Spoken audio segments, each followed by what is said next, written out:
자, 오늘은 동탄역 디에트르 오피스텔에 대해서 같이 한번 정리해 보도록 하겠습니다. 현재 모집 공고만 빼고는 일정이라든지 평면도 웬만한 거 다 오픈됐죠, 이미. 그래서 대충 사람들 여러분들 분석하고 계시는데 한 7억 정도 되지 않을까 저는 생각합니다. 그래서 예를 들어서 분양가의 10%인 7억 정도를 투자한다고 했을 때 정기예금으로 따지면 약 연이율 50% 정도의 수익이 나지 않을까 정도로 보고 있습니다. 같이 한번 좀 자세히 보도록 하겠습니다. 자, 일정 나왔죠? 오늘이 6월 6일 일요일이니까 월, 화, 수, 목 4일 뒤에 이제 모집 공고문 나오겠죠. 그리고 청약은 16, 17일 양일간 진행되고 발표 나고 정당 계약 실시하고, 그리고 이제 아직 A 타입, B 타입, C 타입 이런 식으로 타입을 나눠서 분양이 될지 모르겠지만 중복 청약 하셨다는지 아니면 그냥 친구들과 함께 재미삼아 지원하셨다는지 이런 분들이 혹시 포기하시는 분들이 생기면 시행사에서 알아서 이제 배분한 다음에 추가 계약 진행할 것 같습니다. 자, 그러면 관심 있으신 분들은 이미 다 사이트 가서 한 번쯤 보셨을 텐데, 이제 주거용 오피스텔 84 타입이라고 하면 이제 25평이죠. 저희가 만든 영상 다른 거 한번 보시면 오피스텔 84 타입은 아파트 25평 정도에 해당되면서 만 19세 이상이면 누구나 지원할 수 있습니다. 세대주만 지원할 수 있는 게 아니라 나, 엄마, 아빠, 할아버지, 할머니, 외할아버지, 외할머니, 동생, 이모 다 지원할 수 있죠. 그래서 당첨되시는 게 청약통장과 무관하다는 거, 그리고 기존에 이제 가점 낮으신 신혼부부라든지 좀 사회 초년생분들 추첨제다 보니까 확실하게 더 가능성이 있겠죠. 그리고 최근에 이제 당첨되게 되면 동탄 디에트르 101평 같은 경우도 10년 동안 3년 동안 지어지고 나머지 7년 동안 의무 거주, 이제 팔지 못했는 게 있었는데 전매 불가능한 게 있었는데 소유권 이전 등기치고 바로 매도하실 수 있는 거, 그다음에 실거주 의무 조건 없고, 그다음에 중도금 대출이 60%라는 거. 중도금 대출이 이제 60%라는 게 계약금 10%, 중도금 60%, 그다음에 잔금 30% 이런 구성이 될 거라는 걸 이게 유추해 볼 수 있을 것 같습니다. 하지만 이제 아시겠지만 이제 오피스텔 같은 경우는 이제 분양가 상한제가 걸리지 않기 때문에 최대한 시행사, 시공사에서 이제 수익을 거둘 수 있게끔 가장 높은 분양가를 측정할 겁니다. 송도 아크베이도 마찬가지였고요. 그러면 이제 당연히 무이자 대출이라고는 하지만 그 대출금이 다 이미 그 분양가에 다 녹여가지고 다 포함되어 있겠죠. 그렇게 보시면 될 것 같습니다. 그다음에 주택수 산정 같은 경우는 이제 오피스텔 분양권은 주택수 산정이 안 되고 향후에 이제 등기 치신 다음에 그냥 주거용 혹은 주택임대사업자를 내시면 주택수에 포함이 되시고, 그다음에 일반 임대사업자나 사무실로 사용하시게 되면 이제 주택수에 미포함되는 거. 그 향후 전략은 등기 치신 다음, 등기 치고 2년 이내, 등기 치고 2년 이후 이렇게 좀 보시면 될 것 같습니다. 그다음에 처분 조건이나 기존 주택 처분 조건이라든지 자금 조달 계획서 작성 의무 없는 거. 아무래도 아파트보다는 훨씬 더 이제 제도적으로 자유롭다 보니까 요즘에 좀 오피스텔에 대한 수요가 조금 증가한 것 같습니다. 그래서 7호 타입 보시면 방 2개에 북향이어서 조금 아쉽죠. 하지만 이제 오히려 이런 40, 30실 생각보다 이제 나머지에 비해서 경쟁률이 낮을 수 있어서 당첨 확률은 좀 더 높을 수도 있을 것 같습니다. 그다음에 이제 84 타입도 이제 A 타입과 B 타입이 있는데 아무래도 이제 A 타입이 이제 이쪽에 막히는 게 없다 보니까 조금 더 구조도 잘 나와가지고 조금 더 선호도가 높을 것 같습니다. 92실 분양 진행할 예정이고, B 타입 같은 경우는 188실.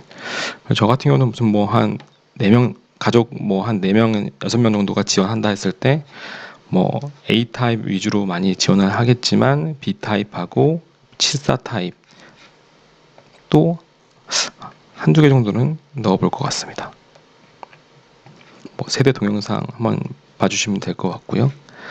그래서 이제 대략적인 분양가를 좀 예측하기 위해서 동탄역이 여기 있다고 했을 때 요 앞에 이제 초역세권, 동탄역, 롯데캐슬 여기가 이제 5구 타입이더라고요. 5구 타입이 약 5억 3천, 그럼 이제 산술적으로 봤을 때 나누기 59 곱하기 84 정도 했을 때 한 7억 5천 정도에서 6천 정도 나오더라고요.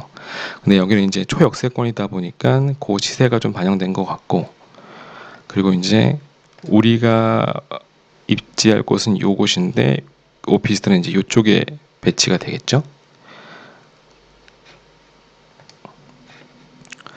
그래서 여기에 뭐 82 타입이나 84 타입이 나와 있더라고요.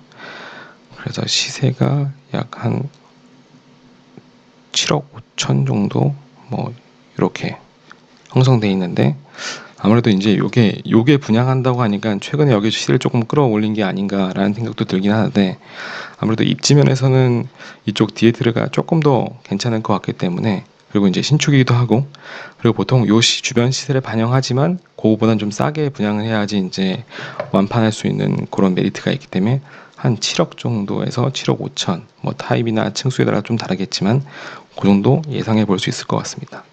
그리고 동탄역 같은 경우는 향후에 이제 뭐 7억 정도에 분양 받는다고 해도 향후에 GTX 이제 A, 이제 뭐 아직까지 GTX를 경험해 본 사람이 아무도 없기 때문에 얼마나 뭐 서울의 접근성이 좋아질지 예측 못하지만, 현재 봤을 때 뭐 경험해 보지 않은 새로운 경험이 되겠죠. 그리고 이제 동탄역 같은 경우는 좀 올라가시면 위에 이제 삼성전자 화성 캠퍼스랑 기흥 캠퍼스가 있기 때문에 뭐 단순한 그냥 베드타운의 입지가 아닌 직수와 해결되는 그런 입지의 상품인 것 같습니다. 자, 그러면 이제 오피스텔을 1년 이제 등기치고 1년 미만, 즉시 뭐 25년 2월 1일 날 입주를 한다고 했을 때 2월 2일 날 바로 매도한다고 보고 가정을 하겠습니다. 그래서 이제 분양가가 7억으로 가정해 놓고 거기에 대한 취득세, 지방교육세, 동득세가 4.6%이기 때문에 3,220만 원 정도가 되겠죠. 그리고 거기에 계약금 10%는 7천만 원, 실 나의 투자금은 7천만 원 정도밖에 되지 않을 것 같습니다. 중도금이 이제 무이자 대출일 테니까요. 그리고 이제 바로 즉시 매도한다고 했을 때 25년 시점에 뭐 보수적으로 봤을 때는 9억이 될 수도 있겠지만, 향후 입지나 이런 장점을 좀 봤을 때 10억 정도 간다고 뭐 가정을 한번 해보겠습니다. 그러면 10억일 때 양도 차익은 취득세 내신 거랑 중개보수 상한, 오피스텔은 0.5가 상한입니다. 중개보수 제외한 금액을 양도 차익으로 보고 개인공제 250만 원 빼면 과세 표준은 2억 6천 정도 냅니다. 그럼 이제 주거용 오피스텔이다 보니까 등기 치고 나신 다음에는 당연히 주택수를 보기 때문에 2년 미만이기 때문에 세율이 70%가 되겠죠. 그러면 전체 양도소득세, 지방소득세 포함한 세금은 총 2억이 됩니다. 그럼 나에게 떨어지는 손익은 약 6,200만 원 정도고, 실제 내가 처음에 투입했던 7천만 원의 거치 기간은 총 1,317일 정도가 됩니다. 3년 7개월 정도가 되겠죠. 그래서 요거를 이자로 환산하게 되면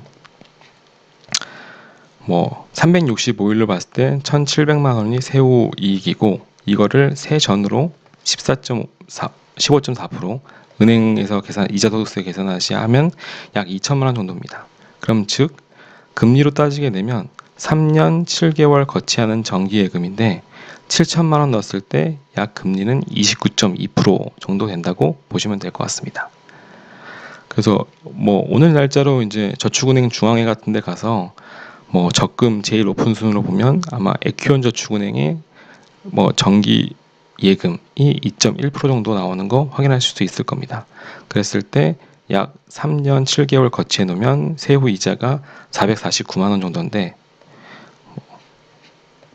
훨씬 더 이율은 뭐 어마어마하죠. 안 할 이유가 없겠죠. 하지만 이제 저희는 최대한 세금을 절세를 하고 나에게 들어오는 수익을 극대화하기 위해서 또 한 가지 방법이 있다고 볼 수 있는데, 뭐 사이트에서는 광고할 때 이제 주거용 오피스텔이라고 이제 주택을 대시한다고 광고했지만, 오피스텔에 보니까 업무용 오피스텔로 등록하시면 될 것 같습니다. 그래서 등기 치시고 20일 이내에 일반임대 사업자 등록하신 다음에 업무용 오피스텔로 등록하시게 되면 중간중간 이제 분양금 이제 중도금 내실 때마다 약 건물분의 5%, 건물분의 이제 분양가의 한 5% 정도의 건물분을 계속 환급받으실 수 있을 겁니다. 하지만 이제 바로 매도하시면 그건 다시 또 토해내셔야 되고, 그래서 이제 사무실로 놨을 때 바로 매도하시게 되면 세율이 50%로 바뀌게 됩니다. 그리고 이제 중간에 뭐 환급 받으신 부가세 환급까지 포함하시려면 나중에 이제 포괄 양도 양수하셔서 사업자분에게 요 업무용 오피스텔은 양도하시면 될 것 같습니다.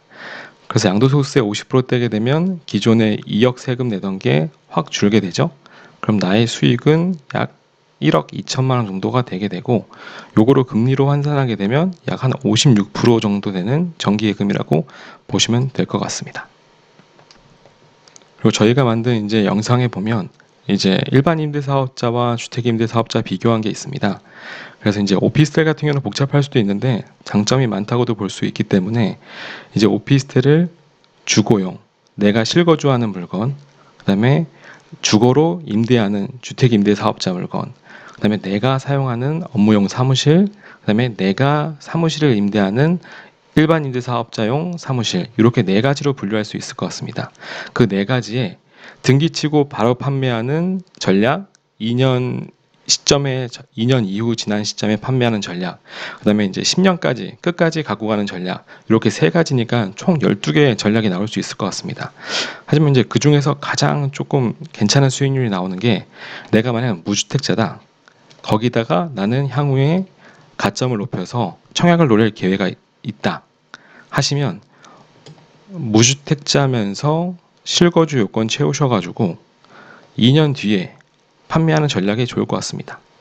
그래서 이제 예를 들어서 뭐 향후 분양가가 9억이 됐다고 가정하면 내가 7억에 분양받아서 9억까지는 양도소득세가 이제 비과세다 보니까 1세대 1주택 2년 실거주 하셨으면 이제 9억까지 비과세다 보니까 이 1억 6천이 온전히 나한테 이제 돌아오는 꼴이 되고요. 하지만 이제 10억이 된다고 했을 때 아까 봤던 1억 6천까지는 비과세가 보장되고, 이 양도차익 됐던 1억에 대해서는 뭐 일반 세율로 과세하시면 될 것 같습니다. 뭐 무주택자 분들이나 뭐 향후 뭐 이제 그 청약을 노리실 분들, 오피스텔 같은 경우는 이제 분양권 상태, 이 3년 7개월 동안 요 시간 동안에 주택수에 포함이 안 되니까 우선 당첨 지원해 보시고 선 당첨되신 다음에 후 고민해 보시면 될 것 같습니다. 목요일 날 이제 분양가가 모집 공고가 오픈되고 분양가가 이제 확정이 되게 되면, 이제 목요일 날 분양가가 확정되고 모집 공고 나오게 되면 그거에 대해서 다시 한번 제작하는 영상 만들도록 하겠습니다. 도움이 되셨다면 구독, 좋아요 부탁드리겠습니다. 감사합니다.